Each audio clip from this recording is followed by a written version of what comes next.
The backdrop, the global backdrop, is not as strong as we might have liked. If you go back a year, there was a lot of optimism around a year ago. In January 2018, people really thought that the global economy was shrugging off the effects of the financial crisis. We were set for a couple of years of 4% global economic growth, which was the pre-crisis norm. But it's turned out to be a little bit disappointing, not devastatingly disappointing, but a little bit disappointing. So, you know, the growth picture at the moment is more subdued than was hoped globally. And if one is looking for a reason for that, you know, you can put it in two words: Donald and Trump.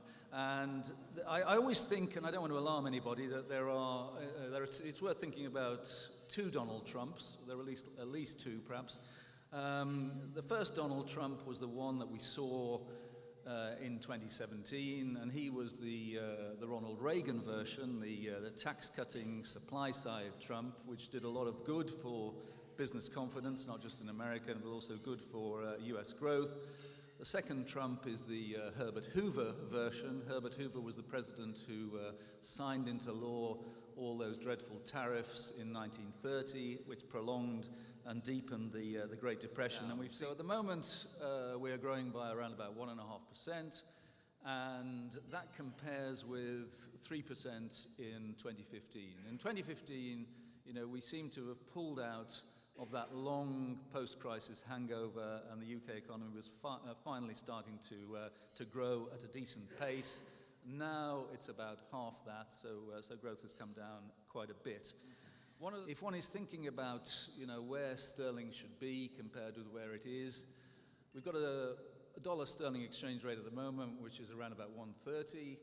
The average for the last 10 years and the last 30 years is almost identical at 165. So sterling has come down quite a lot. It's quite significantly undervalued in comparison with where one would expect it to be.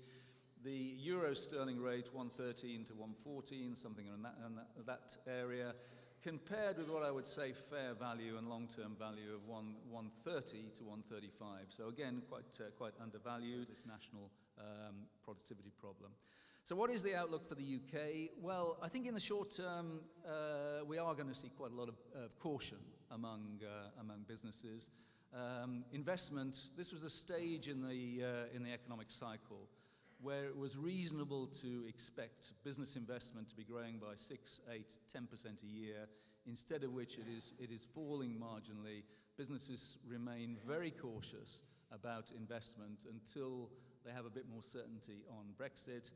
And most of the drivers of consumer spending are pretty weak. You know, there isn't much growth in real wages. Consumers have maxed out on credit. They can't really run down savings anymore. The housing market is not really going anywhere very fast. So it is a bit of a challenge.